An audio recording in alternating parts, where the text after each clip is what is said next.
Hello दोस्तों, कैसे हैं आप।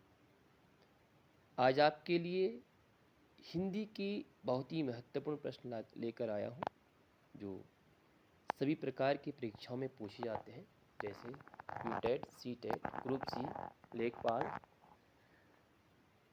तो इसमें जो हमारा पहला प्रश्न है वह भाषा की मूलभूत इकाई कौन सी है। नंबर 1 शब्द, नंबर 2 ध्वनि चिन्ह, नंबर 3 भाव, नंबर 4 वाक्य। तो इसका जो आंसर होगा वो होगा ध्वनि चिन्ह। क्यों? क्योंकि भाषा की सबसे छोटी इकाई ध्वनि या वर्ण, ध्वनि हो चाहे वर्ण हो, लेकिन यहाँ मूलभूत इकाई पूछी गई, तो इनमें जो हमारा सही ऑप्शन है वो है ध्वनि चिन्ह। हमारा जो आज का दूसरा प्रश्न है, लेकिन जो इसमें हम पढ़ेंगे साहित्यकार और उनकी कृतियाँ।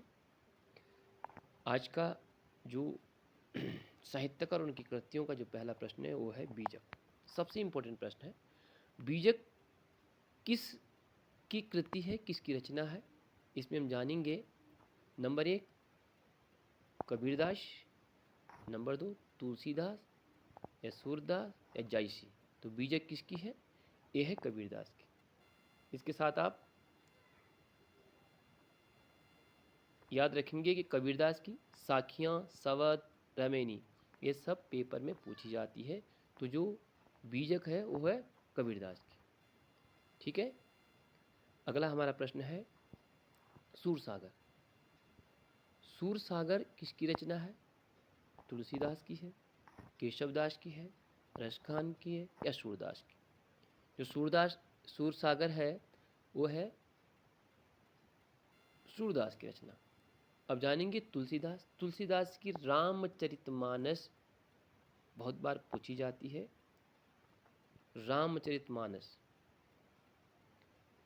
और केशवदास, रसखान।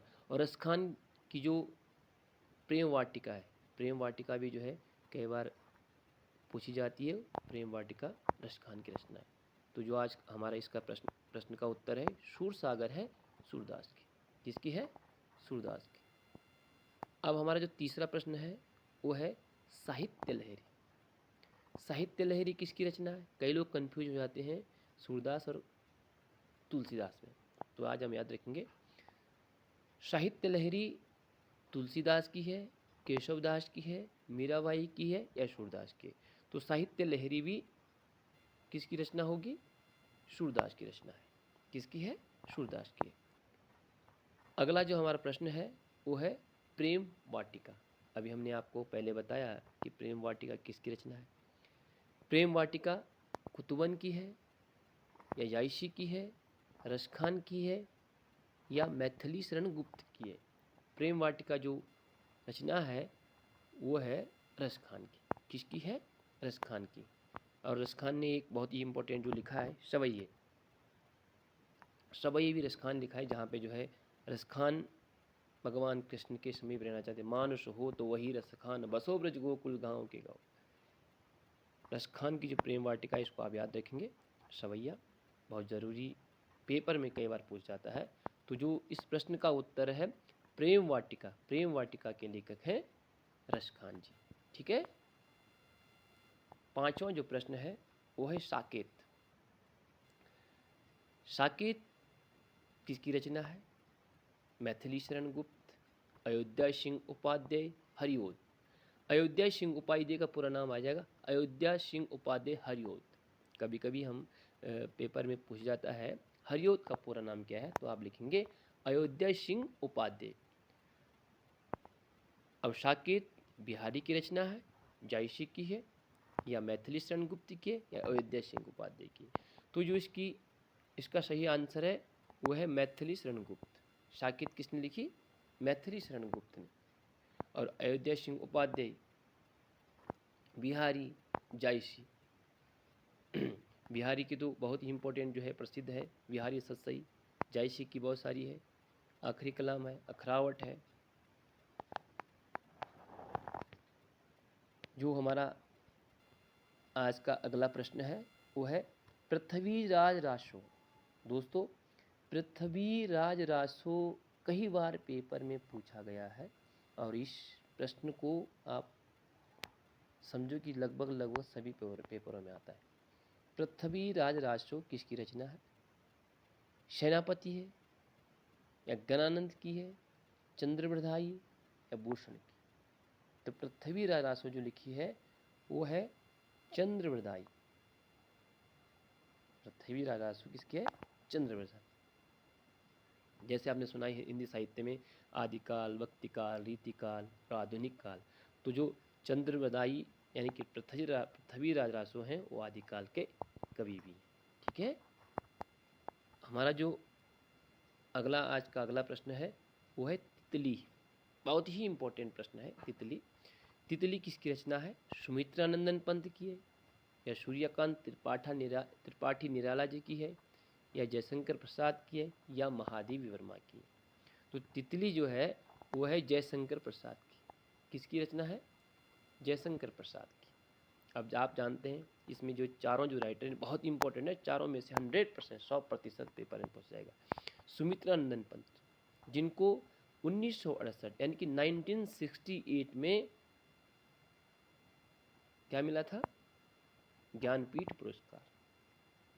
साहित्य के क्षेत्र में पहले राइटर हैं 1968। और इनकी जो एक ग्रामश्री है बहुत इंपॉर्टेंट रचना है जो कई बार पूछी जाती है।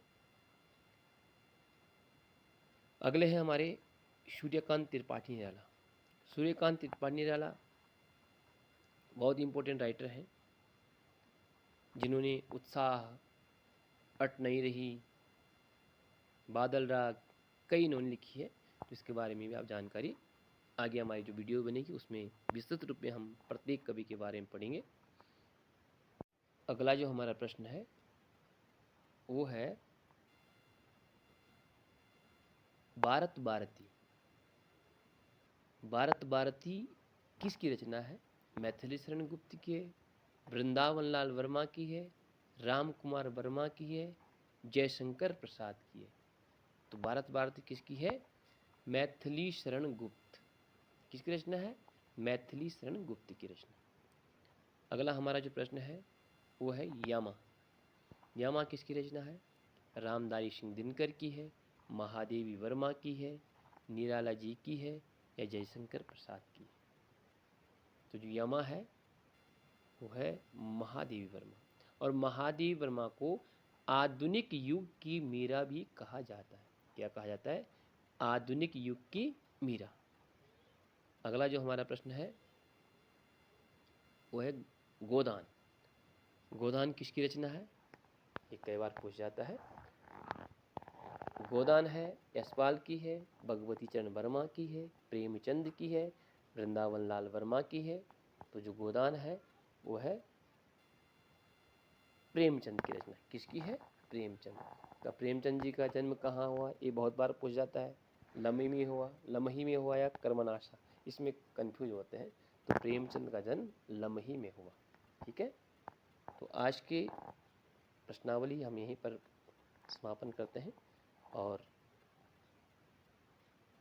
आगे की वीडियो देखने के लिए आप इस चैनल को सब्सक्राइब करें, लाइक करें और शेयर करें। तो आज के लिए इतना बहुत है। आप लोगों का बहुत बहुत धन्यवाद।